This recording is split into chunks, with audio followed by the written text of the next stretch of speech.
Let us pray. Dear Lord, we give you thanks for giving us another day. Before the start of today's session of Parliament, we ask your blessing on the members of this chamber and all who support their work.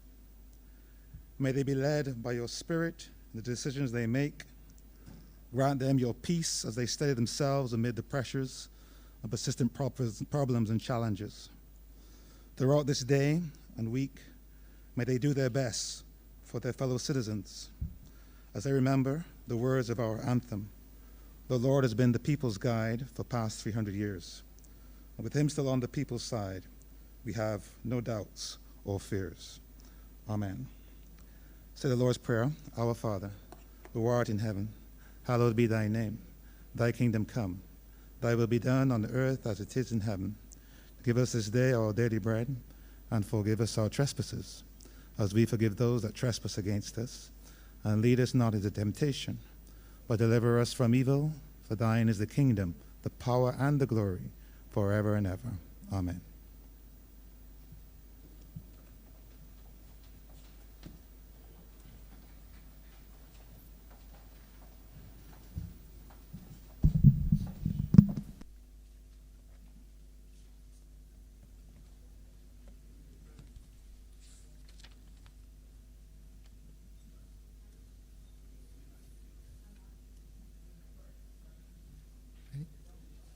This House is in session.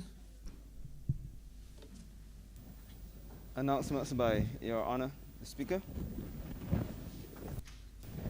Messages from Her Excellency the President. Petitions, papers, government notices, private members' notices, notices of questions, reports from select committees, first readings of bills, statements by ministers, congratulatory and/or obituary speeches, personal explanations, motions for leave of absence, oral replies to questions, notices of motions for the adjournment of the House on matters of urgent public importance. Orders of the day. Honourable Leader, Government Business. Mr. Speaker, I beg to move the suspension of standing orders 6, 16, 18, 20, 42, subsection 5, 43, and 44 for the remainder of today's sitting. The question is that the aforementioned standing orders be suspended for the remainder of the day's sitting. All those honourable members in favour, please say aye. Those against, please say no. We think the ayes have it. The aforementioned standing orders are hereby suspended for the remainder of the day's sitting. Government business, sir. Government business is the order of the day. Order number 4. In the name of the Honourable Minister in the Ministry of Finance and Economic Affairs, the Appropriation Bill 2022. Honourable Leader, Government Business. Mr. Speaker, I beg that Your Honour do now leave the chair and that the House resolve itself into Standing Finance Committee for further consideration of the bill. The question is that the Speaker do now leave the chair and the House resolve itself into Standing Finance Committee. All those honourable members in favour, please say aye. Those against, please say no. We think the ayes have it.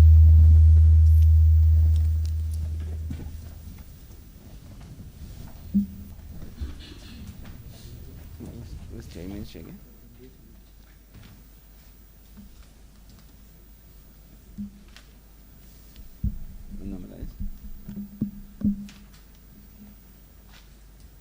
This House is now.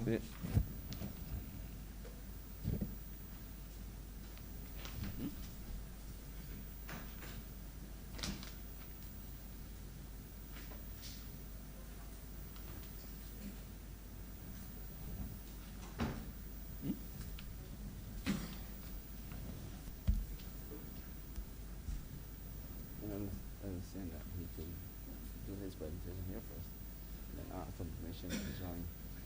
Right? Yeah, I not in all those words, but I can.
So this house will Standing Finance Committee. I can call.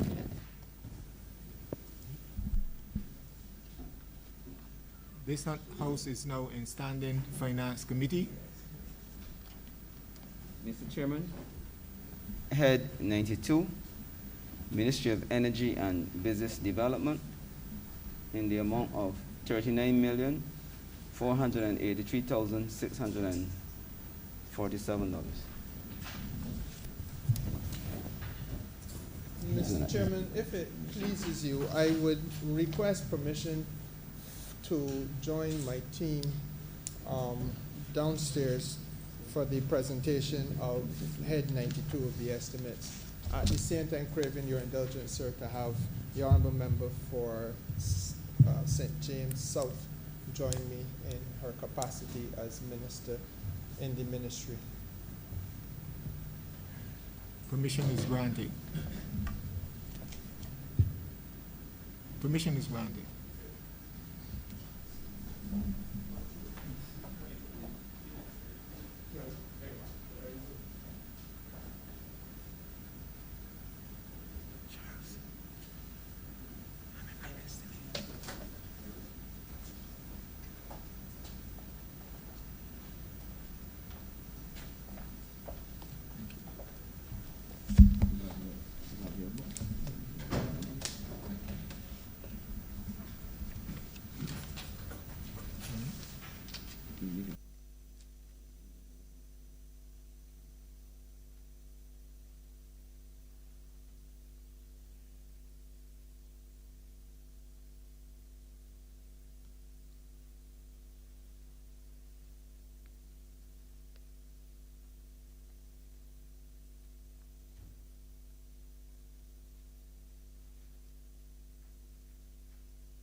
Can you hear me?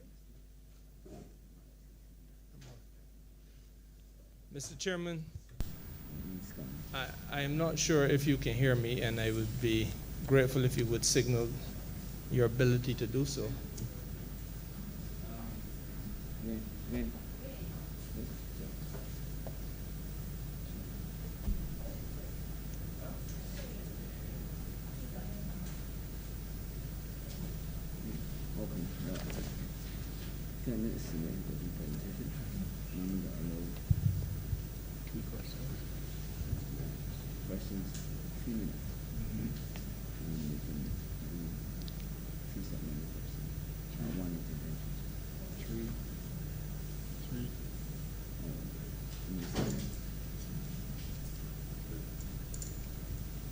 Proceed.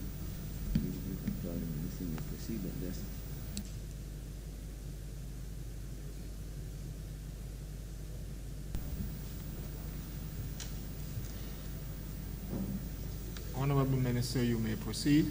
Just to remind you that you have 10 minutes to make your opening presentation.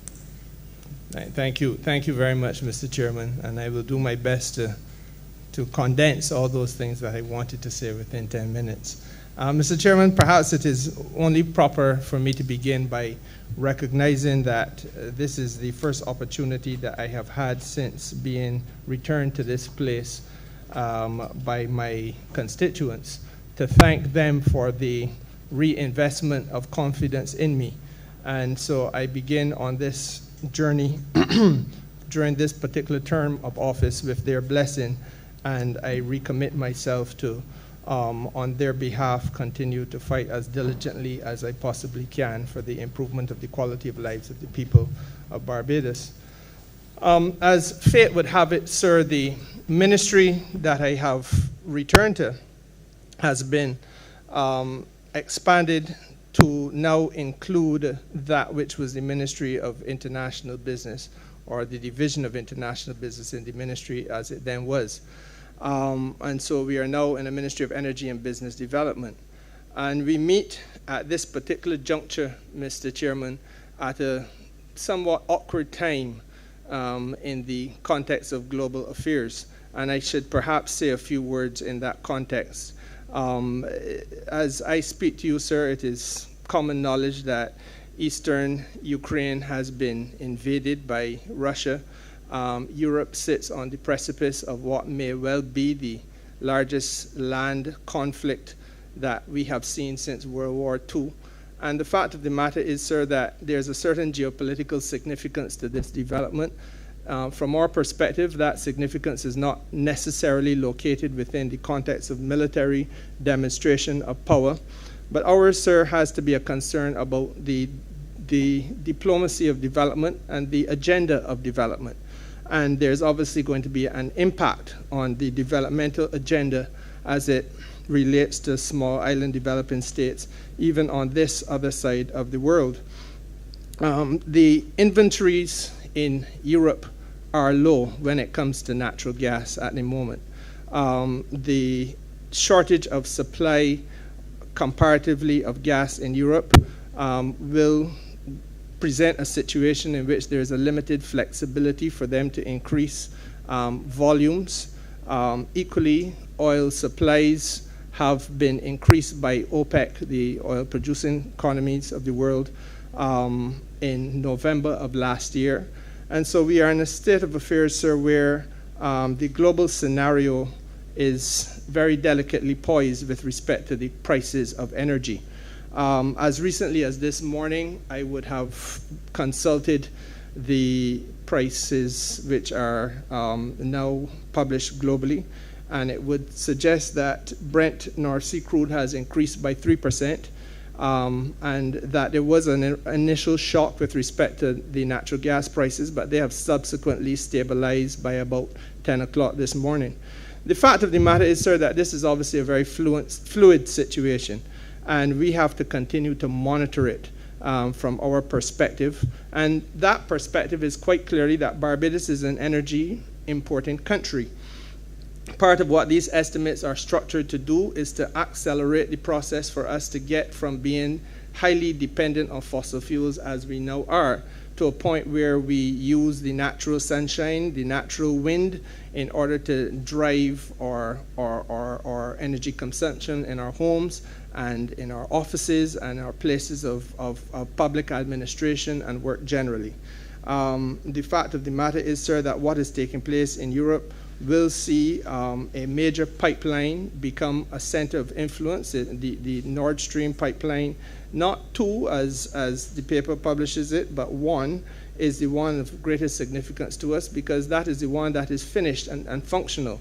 It gives Russia tremendous influence over Eastern and Central Europe, and the flow of natural gas through that sub-sea pipeline, being the longest pipeline that there is in the world going sub-sea. There is 55 million metric, what's the word I'm looking for? 55, yes, of gas flowing through that pipeline. And obviously it creates a certain situation of significance because of Russia's ability to manipulate not only prices, but the economic well-being of countries which are deeply reliant on natural gas in Europe. And the consequential knock-on will be something that we have to monitor carefully. As it now stands, it is not a time for panic. The United States Eastern Seaboard, the Henry Hub prices are showing some stability, and in fact there is a lot of daylight in terms of price differential between what natural gas is sourced at in the United States and what is happening in Europe. But there will inevitably be some degree of difficulty for us to face, for the very simple fact that where cheaper gas can be sourced, it will be purchased. And therefore, small economies like ours, which have a smaller demand for the natural gas, will be less prioritized than the larger economies with a larger demand, because there will simply be a point at which people will go where the money is. And with the best wishes in the world, Barbados's demand does not allow for us to have that kind of impact. We have, however, to do a number of things which we have begun to do, and I'm quite happy to elaborate on them. I know you've only given me 10 minutes in the introduction phase of this discussion, sir, but the perforation of some of our pre-existing wells, which have been fallen into a state of desuetude, is something that we are doing with the assistance of a team from Trinidad and Tobago, and we anticipate that we will be able to ensure that we drive up the production of gas in Barbados, oil in Barbados, by about 200 barrels. I'm not able to speak at this stage personally to the extent at which we might be able to accelerate the production of gas, but I believe that I have a very technically competent team sitting here with me who will be happy to engage on that matter. So it is a moment at which we have to be very vigilant about our energy sector, and we have to become very focused, or even more focused than we were before, on accelerating the delivery of renewables and renewable energy licenses, and a lot of work has been done in that regard already. And as I said, I'm very happy to go into greater detail on that, and would wish to signal my undying indebtedness to the Honourable Member for St. Michael South Central, who in her previous capacity as a Minister responsible for town and country planning, which we must work with in the context of delivering energy licenses, enabled us to come to a very rationalized and more accelerated framework within which those licenses could be delivered. And all of you have heard the advertisements now on the radio and on television about energy licenses, because we have a new pilot project in place where we believe we can deliver within a period of 6 weeks, notwithstanding any challenges that might come up at town planning level. Mr. Chairman, the business development side of this ministry is also equally important, and perhaps I could be a little bit more upbeat about that. The business development side of the ministry touches international business, and first and foremost, I must say to you that we anticipated that we would by now have gone through the on-site inspection with respect to the OECD's placing us on a grey list. I want to assure the public that everything that needed to have been done with respect to our domestic activity to make sure that whether it is at the Financial Services Commission, the Revenue Authority, or wherever else concerns may have been raised and red flags, we had done those things that we needed to do. All of the due diligence has been done. What has not been done, however, is for the OECD's Global Forum representatives to come here, as they were anticipated to do in January of this year, in order to do the on-site inspection.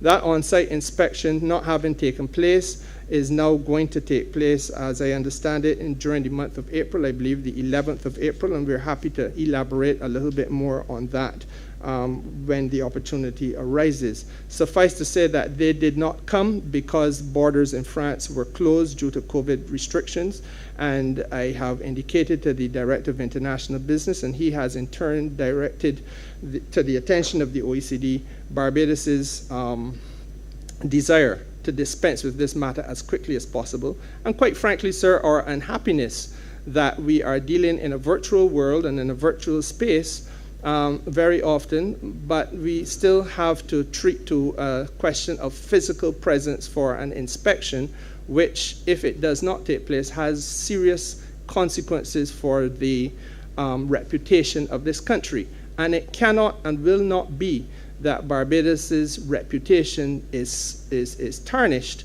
as a result of inspectors not being able to come here, because that is no fault of ours. The reputational hit, however, will be ours, and that is a very candid conversation we've had to have with that level of authority. With regard to the question of commerce and small business, which is the other component of the ministry, sir, let me say to you that I am in a happier mood today than I would have been when I sat before you this time last year, because we were still coming out of a period of pause to the economy, and the major concern was business interruption financing. At this point, sir, the economy has reopened. We have removed the restrictive curfew. We have seen the youngsters going back to school. International travel of a commercial nature has resumed in large measure, and I think you have heard the words of satisfaction being uttered from the lips of those people in the business community. Honourable Minister? Yes, Mr. Chairman. Ask you to pause. You have now actually approached your time for wrapping up. Oh, okay, fine. So. I note it, sir, and thank you. And so therefore, in closing, sir, I would simply say this, that there is much that we would be happy to engage the honourable members of the House on with respect to the vital sector of small business development in Barbados. There are a number of interesting pieces of legislation which have come before this House.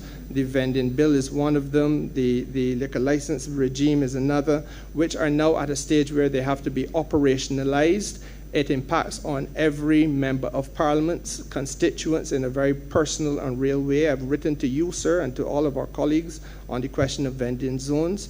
And I want to say, sir, that with me again is a very competent team of individuals who will be able to walk us through a number of the issues which are related to micro and small business development in Barbados. I'm obliged, Mr. Chairman. Thank you, Honourable Minister. Honourable members, the floor is now open for questions to the Minister and his team. Please note that you are allowed 3 minutes.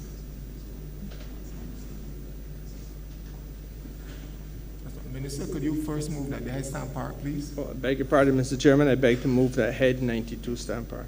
92? 92.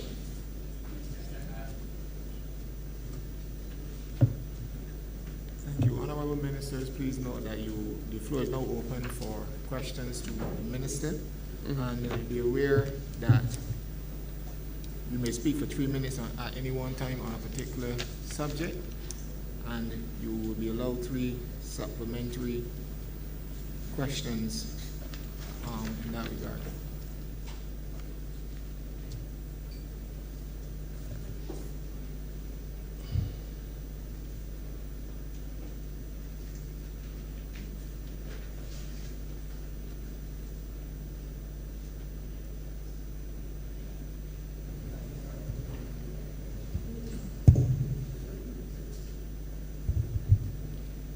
Mr. Chair, I want to thank the Honourable Minister for his introduction, and also to applaud the efforts of the members of his ministry as well for being able to advance the cause not only of business and business development, but also in relation to the government's thrust towards a renewable energy Barbados. I want to kind of start where the minister ended in relation to the National Vending Act that would have been passed recently. As he rightly said, it does impact on a number of our constituents. St. Michael's Southeast is no different. There are lots of people who are interested in vending, especially in this environment of the pandemic. Many people have now turned to doing things at home or even going on the road to ply their trade. And I would just want the minister to perhaps elaborate, and the team to elaborate on what are the plans specifically, not only to the highways, but also to community vending as well, and the opportunities that will arise from the new vending legislation. I want to thank the Honourable Deputy Prime Minister for the question. The reality is, Mr. Chairman, that the legislation contemplates the creation of vending zones across Barbados.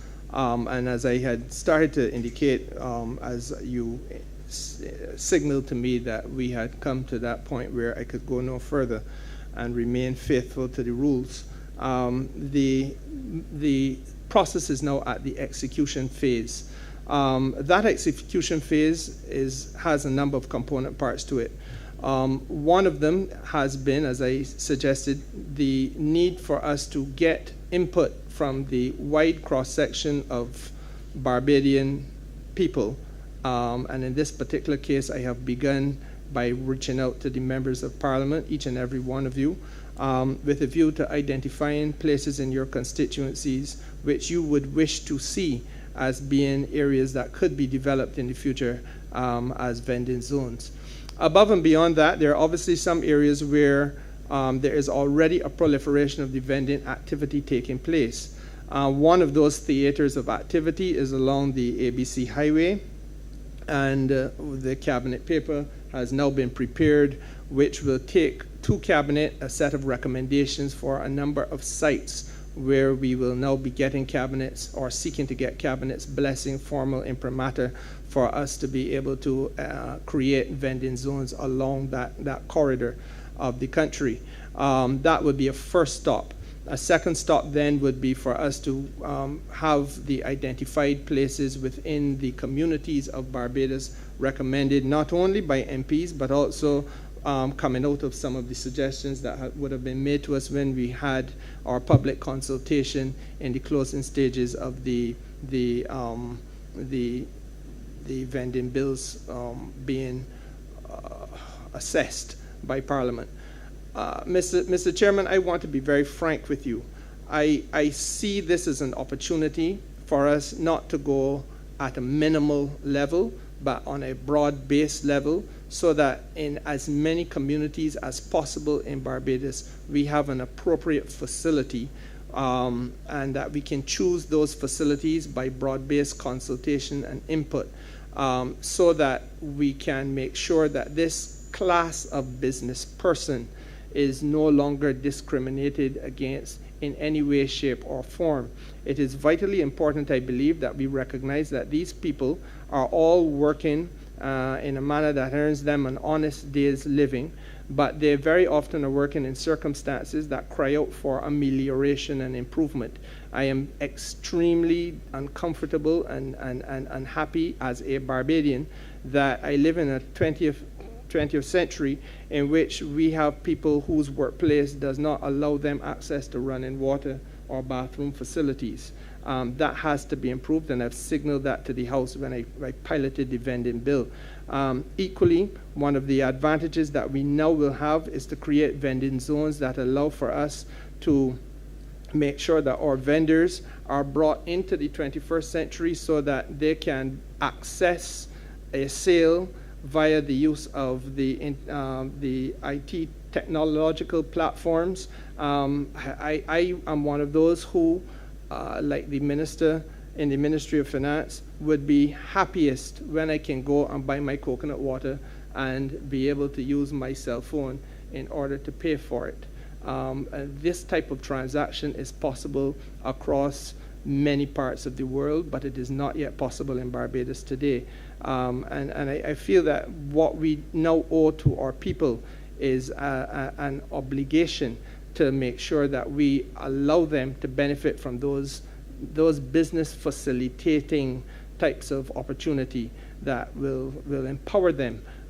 It is obviously something that we understate, but it is a reality. If I am walking with cash every single day and I have to work from 4-day morning until after sunset in the night, and I'm working by myself, I become a relatively easy target for those people who may be ne'er-do-wells in the society. And you don't want that. You want to make sure that people are able to comfortably do their living, minimize the reliance on cash, but at the same time, make sure that they don't lose sales. Again, for those people who are tourists coming to Barbados, very often they may be told before they even get off a ship or a plane to be cautious about walking about with sums of cash. We're all told that when we travel. But the reality is, Mr. Chairman, the lived reality and the experience of these people who are vending is that unless they are able to use technological platforms at their various sites of business across the island, then each and every one of them stands to lose a sale when the tour bus passes, or when the visitor passes in a rental car and sees the craft and said, I like it, it's beautiful, I want to purchase, but I don't have cash on me. And this is something that we have to correct, and that is part of what the vending zone opportunity does. Honourable Member, I think that the process now before us and before the Cabinet will be to identify and to roll out as fast as is possible a number of these sites, which will be properly structured to facilitate, as I said, the basic amenities of running water and bathroom facilities and appropriate shelter, etc., from the elements, but at the same time to do it in a way that allows for the access to technological platforms. It will, in some cases, come at a greater cost than others. Part of the discussion I've had with the Prime Minister is that, especially along the highway, we would be able to begin by using those pieces of land which are government owned already, and therefore you don't have an acquisition cost. You just have a cost of making the zone functional. I have, in the last term, walked that highway on a number of occasions now, and on the last instance with P.S. Cummins from your ministry, Deputy Prime Minister, and we identified 8 possible points along that highway where we felt would be a good place of departure for a variety of types of vending. And that is really what the substance of the Cabinet paper will be now presenting to us. We completed that exercise, I think it was either late November or early December last year, and we are now going to go to Cabinet with the fruits of that labor in a new term of government to ask for Cabinet's blessing that we can proceed there as a first point of departure before we then break into the rest of the country. Thank you, Honourable Minister. And I believe all Barbadians, particularly those involved in vending, will welcome the opportunity to be able to participate at that level in further entrepreneurial activities across the island. I'm also concerned as well about the trust loans. Many of us have had the benefit of a number of our constituents being involved in the trust loans program. It has been one of the fundamental pillars of this administration, and I just would like you to perhaps update us as to where we are, and certainly to provide an explanation as to where we are going, because there's still lots of young people in particular who are interested in getting onto the trust loan program, and I think that we need to hear an update as it relates to the success, if there are challenges, are the persons delinquent in repaying, particularly in light of the pandemic. How is the ministry actually supporting through these estimates a number of these businesses to be able to ensure that we can come out of this pandemic with a different energy being brought to small business in this country? Honourable Member, if you don't mind at all, under the blessing of the Chair, I would want to invite Minister in the ministry to just say a few words on this matter of the vending before I go into the question of the trust loan. She has signaled to me that she wanted to make an input at that point. Honourable Member, your request will be granted shortly, but just be reminded, as we will ask, that you would introduce your team after the actual intervention by the Honourable Member for St. James Central, St. James South, sorry. Thank you very much, Chair, and thank you very much, Minister. I just wanted to add that in relation to the issue of the vending zones, Minister would have shared that the technology will be something that will transform how they do business, and we believe that this is something that is going to help them to really move to a global level when it comes to vending. But in order to support them in being the very best that they can be globally, and to turn vending into a career that people want to engage in, not because they don't have anything else to do, but because it's a passion. There will be access, for example, to training, and through the BNSI, the establishment of the quality policy for Barbados to help every single sector in Barbados be able to operate to the highest possible quality standard. This is part of what the ministry will be doing in the Business Development Division. And in addition to this, the financial literacy training will help our vendors to be able to be successful in making a living, because they'll be able to conduct the financial affairs in such a way that vending is something that is profitable and not something that they drop the moment they get another job. So this is part of the transformation that will be undertaken in the ministry. This is something that the minister, the Honourable member for St. James Central, has been given essential leadership to, and the team is eager and ready to work to bring the transformation, not only to vending, but to small business development right across this country. I'm obliged to, Chair. Mr. Chairman, I am mindful of your request that I introduce the full team. You may not be able to see it, but I think you can know that I see what you can see on screen. There's a significant amount of people here with me, sir. So just so that I make sure that I do not omit anyone, I have asked for the full list to be compiled, and once it is done, then we will be able to present you with the names and the posts held by everybody who is present across the ministry's representation at this point. But in the interim, sir, if you don't mind, I would just go on to answer the question that was put with regard to the trust loan department. And I believe that the CEO of the trust loan department, Mr. Jerry Amos, is present. He does not have a microphone in front of him, but I'm going to ask that someone switches places so as to allow him to have a microphone, that he may expand and elaborate a little bit. While that happens, however, let me just say a few things. The trust loan department has been the victim of some very unfortunate types of slur, for political purposes, no doubt, but it has been a success story. And again, we have to be very careful and guarded, in my estimation, about how we, in public life, make glib comments, especially when those comments are born out of a lack of respect for a certain class of the society. Let me be very candid with you, Deputy Prime Minister. I do not believe for a second that the discussion about whether or not people would pay back the money would be raised if a company like Goddard Enterprises was seeking to access the funding. However, when you go to a black man who has little or no collateral, come from a humble village somewhere in Barbados, it seems to be a matter of comfort for some people who have a level of angst in their bosom to be able to cast this type of slur very loosely. What the trust fund history has shown in the last 3.5 years of its existence is that, quite to the contrary, people have borrowed and people have been working hard to pay back, and have in fact been paying back. And not only have they been paying back, but they come back and borrow again in order to broaden the scope and the nature of their enterprise. I have benefited from being taken on tours to some of the businesses, which are really success stories.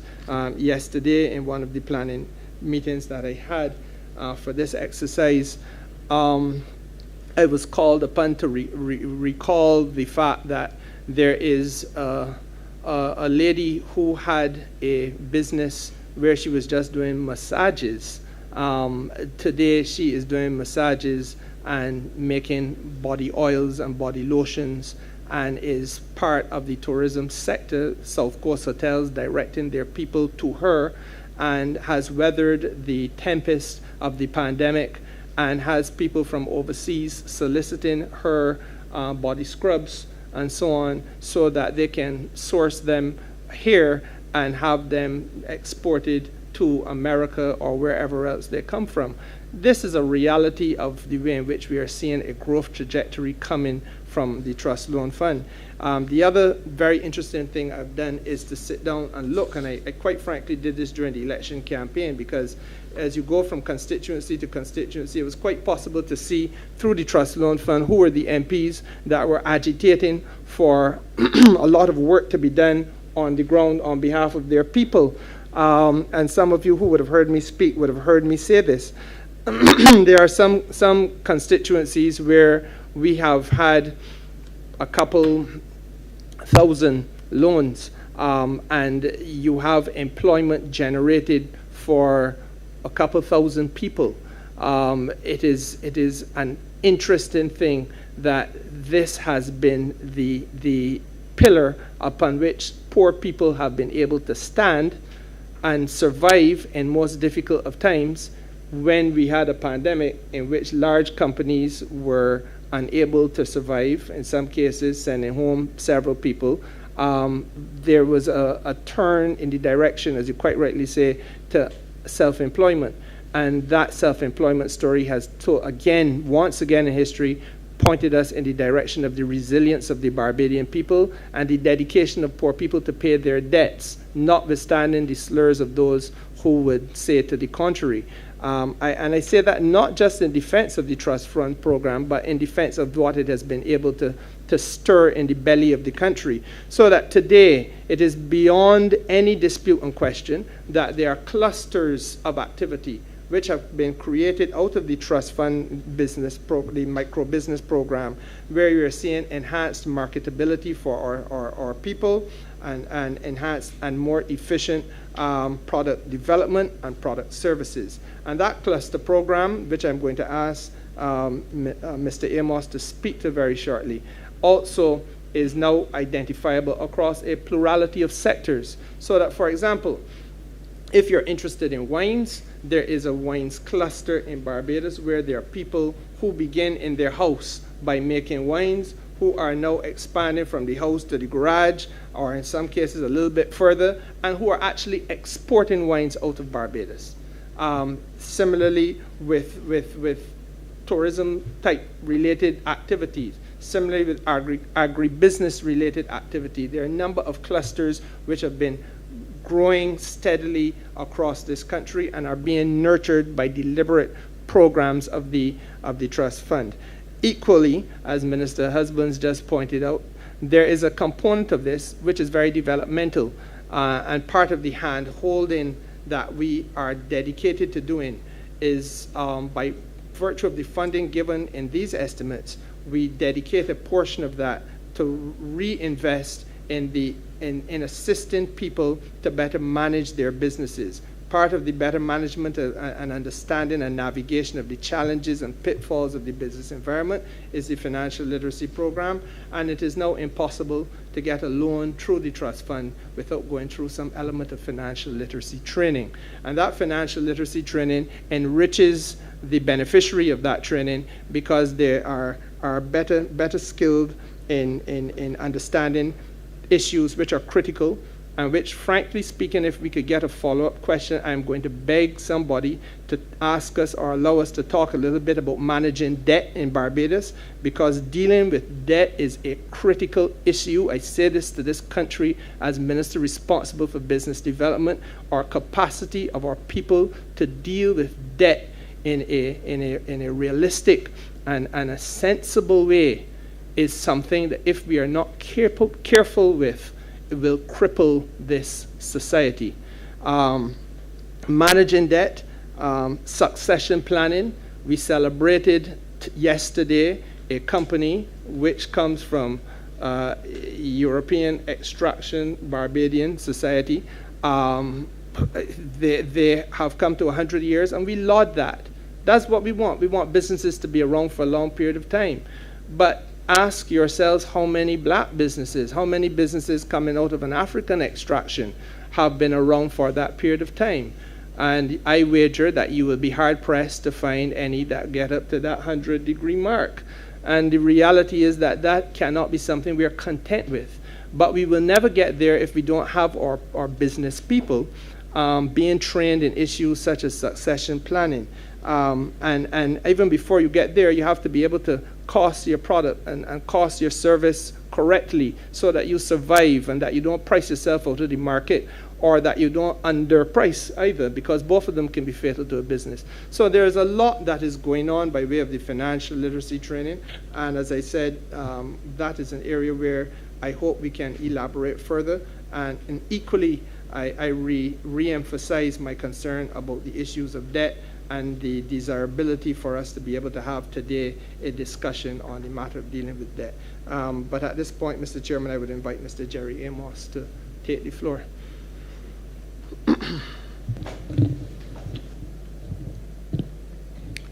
Good morning to the members of Parliament. Good morning to Mr. Chairman, Deputy Prime Minister. Thank you for your question. Just an update on the Barbados Trust Fund Limited. To date, we have done just over 4,067 loans to a tune of $18.5 million. It would be noticed within the last year that we would have only done 730 loans, but this is a direct result of the COVID environment. Sir, before you move on, would you kindly introduce yourself? Give your name, please. Thank you. Thank you very much, Mr. Chairman. Jerry Amos, General Manager of Barbados Trust Fund Limited. Just to continue, within the last year, we'd have done just over 730 loans with $3.5 million. This was as a direct result of the COVID environment. Our strategic plan going forward would be for 2022-2023. We had outlined that we'd have done 1,200 loans within this year. However, due to budget constraints, we have revised that, and we will look to spend just over $4 million this year on financing of loans. Within the communities, we have set up a plan to go back to our community engagement, where we're going into the communities to do training within communities, community to community, and we are especially paying attention to the youth this time around, and we have engaged some persons coming out to the Barbados Youth Advanced Corps with their farming program, and we are hoping to have at least 100 of those persons within this financial year accessing loans. As it relates to the payment of loans, we would have recognized that after February of 2020, there was some downturn in the payments of loans, and that was also because of the impact of COVID. Over the last couple of months, as things have reopened, we realized that payments have steadily improved. What we did, however, in interim is we realized that businesses were really struggling, and we took a program on to actually reschedule those loans to have the debt forgive up to date and bring these people back to a level playing field and reschedule their loans. Persons were indeed happy to have that ease and that burden lifted. Because mentally, I think that was taking a toll on a number of our clients. As we progress going forward, what we intend to do is have our clusters more active. We recognize that within the last year, we had to cut back on some of our plans because the financing was not there in order to execute. However, we did push ahead strong with our wine cluster, and we were able to get those persons up to par with the standards required, have the labels done, and we were able to get some of our clients into supermarkets throughout Barbados. What we've done is that we have held some pop-ups where we could expose the winemakers, and we are also looking at linkages so we can help these winemakers to actually produce a better product. In the training for the winemakers, we engaged some international winemakers from France and England to actually share some of their ideas with our local winemakers, and that significantly improved their product. Another cluster that we are working hard with is our digital cluster, and we are hoping that the digital cluster is spread across all of our clusters in order to enhance and empower the things that they do. Our labeling, all of our labeling and all of our designs are being done within our digital cluster. And we don't only want to do it for our clients, but we want to spread it across all the micro businesses throughout Barbados as a support arm. In our agriculture sector, again, we have some sessions with our agriculture cluster that was put on hold after we did some initial site visits, and the advent of COVID, we decided that we would just put that one on hold until we could get back out onto the farms to visit the farmers, to get some ideas from the farmers and bring it together.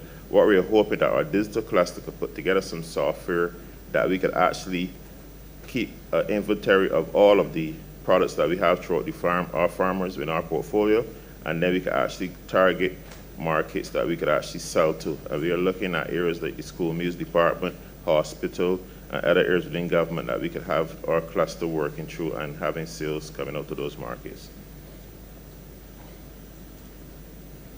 Coming up, we have some events. We try to look for things that we're going to do that would not have significant costs attached to it and allow us then to promote our businesses. It's interested to hear about the vending policy and the vending zones, because we have a plan in place that we'll actually have some routes throughout the island that we want to engage the tourism market with, where we would actually plan some tours to take the tour buses, taxis, hired cars throughout these routes, and we have our clients placed at strategic positions so we can make stops at points of interest and have some sales generated.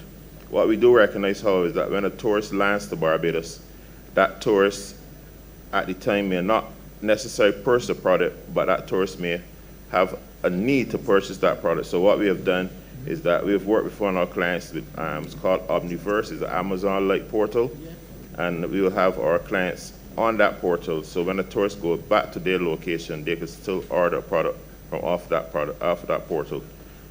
Working with that, we also intend to work with UPS so we can have a shipping agreement, and we are looking to work with a local company here in Barbados, but with ties to Nigeria and New York, to have a mobile wallet in place so that persons can do cross-border activities. Thank you very much. Thank you, General Manager. Mr. Chairman, I have compiled that list for you. It reads as follows. Francine Blackman, Permanent Secretary, Acting Ministry of, or Division of Business Development and Commerce. Permanent Secretary, Andrew Gittins, Division of Energy. Permanent Secretary, Acting Jennifer Hunt, Division of International Business. Mr. Bertram Johnson, Director, Acting Commerce Consumer Affairs. Ms. Tamisha Rochester, Registrar, Acting Corporate Affairs Intellectual Property Office. Mr. Anderson Cumberbatch, Chief Business Development Officer. Kevin Hunt, Director of International Business. Mr. James Brown, CEO, National Oil Company Limited. Mrs. Esther Springer, Supervisor of Insolvency.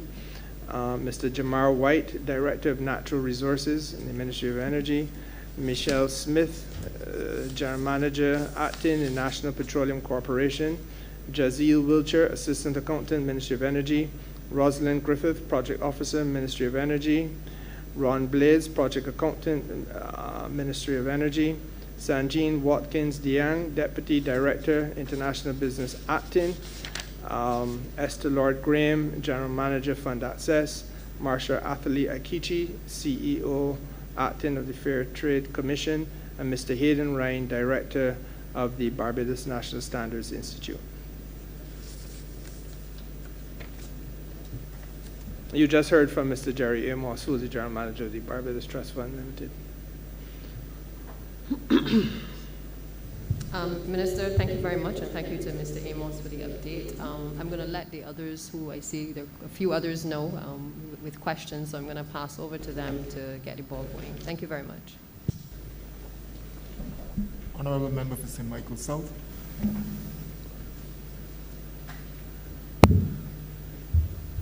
Thank you so much, Mr. Chairman, and good morning to you ministers and to the team as well.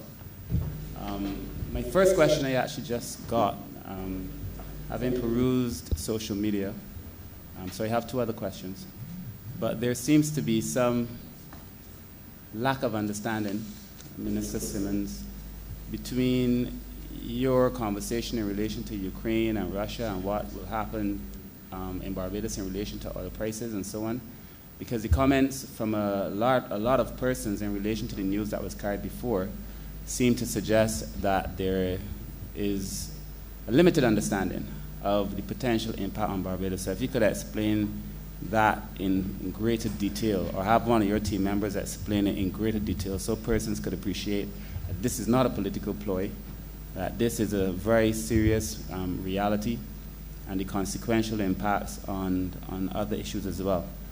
May I ask my other two questions, Minister? So the Chair, please. You may proceed. Okay, that's the first. The other question is in relation to the BNSA and the Barbados National Standards Institute and the work that they're doing. I know that we would have done a lot of work together in relation to establishing standards for the plastics industry and other things. But for 2.1 million, I feel Barbadians need to know what the BNSA is doing. And in relation to why it is necessary for us to have these standards as we seek to become a modern country, and the challenge that it has now in relation to not having standards across a number of areas and a number of sectors. And then finally, on the electronic single window and the $3+ million given for it. We've been talking about this electronic single window for a while. And where are we with the electronic single window? What difference will that make, again, in relation to understanding trade and the supply chains and the various problems that we may face with disruptions in the supply chain? And what benefits will redound to Barbados for getting the electronic single window? Thank you very much. Thank you very much, Minister. And perhaps I could begin with the first question. I can only say that which I've said before. We are an energy importing country at the moment. The reason why we have a 2030 target set, which is by most people's calculations a very ambitious target, but it is a real issue for us to move this country from a state of complete reliance on the importation of fossil fuels to a state when we can run our homes, our businesses, etc., our industry by renewable energy. The logic behind that, I think, is or should be very clear. Whenever there is a noise that breaks out, traditionally, in the context of an energy discussion, it is a noise that occurs somewhere in the Persian Gulf. It has nothing to do with Barbados. But the reality is that it has everything to do with the prices of the product that Barbados must source on the open market. In this particular instance, the Ukraine is on the other side of the earth, as is Russia. But the consequences will be felt here and right across the Caribbean. The reason being that we are importers of energy. We are importers of oil, we are importers of natural gas in large measure. Yes, Barbados does produce some amount of natural gas, but the fact of the matter is we went through a period in this country where there was no reinvestment in a drilling program or an exploratory program. So that to the extent that we would have had natural gas and be comfortable about the provision of natural gas levels in 1980, we can no longer be that comfortable. The fact of the matter is that 30% of that which we consume in Barbados today in terms of natural gas is produced locally.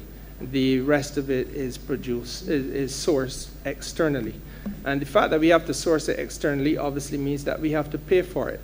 Once Europe is plunged into the difficulties and tensions associated with what may be a military conflict, you will find that there are threats to disrupt the pipeline which serves most of the Eastern Europe, which flows from Russia.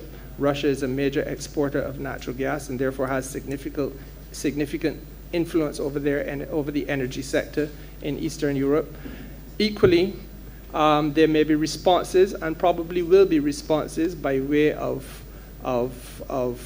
retaliatory measures coming from the United States and coming from the North American Treaty Organization, North Atlantic Treaty Organization members. Whatever those responses are, they're all likely collectively to have the impact of causing greater uncertainty in the energy space. We are at a stage in the calendar where this is still winter time over there. And in winter time, those folks need to burn more gas because they need to keep themselves warm. So there's a tremendous demand for an entity that is, first of all, limited in supply at this particular moment because production levels globally are not very high. There's very little elbow room to increase supplies of gas globally, and equally at this particular time, there is a massive tension which is going to cause uncertainty about the energy market, and therefore prices will start to trend upwards. As I've indicated to you, that began as recently as yesterday. The expectation is that this may settle to some extent because of the fact that on the other side of the earth, in the United States of America, there is not that tension. But there is also another reality we have to face. If Germany or Poland or Czechoslovakia or whoever else needs to purchase natural gas at a cheaper price than they can find it for in Europe, then they go to the United States or some similar entity and they purchase quantities that we cannot compete with. That which they will purchase for a daily supply might be what we might want for 2 or 3 months. And I think that might be ambitious to expect that that is the ratio. So that the truth is that the suppliers will go where the money is. And it is very difficult for Barbados, therefore, to just sit comfortably by and watch this happen, because those people who sell natural gas are not saying, oh, we're going to provision a little piece here for Barbados because we like Bajans, or that we like to come to Barbados, crop over, or any of those sentimental things. This is about dollars and cents. And the money will follow the demand. And the demand in Europe is going to be increasingly high in circumstances which are increasingly difficult for the Europeans. But the European demand naturally is far larger than that which Barbados is. I don't know that I could put it any more simply for the people you are following on social media, or who are following us on social media. But that is the reality that we've confronted. It is critical for us because of another reason. Our productive sectors really and truly have a reliance on natural gas here as well. And to the extent that we can blunt the impact of the price increases, then we ease the pain in the pocket of those people who have to run businesses in Barbados. Similarly, there is an obligation for us to ease the pain in the households of this country as best we can. I think everybody is aware that there are commercial rates applied to natural gas in Barbados that are not experienced by those people who have natural gas in their home. But we can't maintain that differential if we continue in the circumstances that we're in without looking at what options exist for us to improve the situation. Part of the immediate response has been that there is a team of people who are on the island now and will be here for about 3 weeks to do the perforation of local wells, which will see us being able to extract from those wells which are really dying or dead, that which may still exist within them. It is anticipated across about 11 such wells that we should be able to see some increase in the output of oil. Mr. James Brown and Ms. Michelle Smith are here, and I will invite them to be able to elaborate further if you care to, Minister. But the reality is that we are at a stage where we are trying now to look at whatever options are before us. Part of the options before us are obviously the efficiencies within which we operate the National Oil Company and the National Petroleum Corporation. Much has been taken for granted over the years, in the same way that we did not mount a new drilling exploration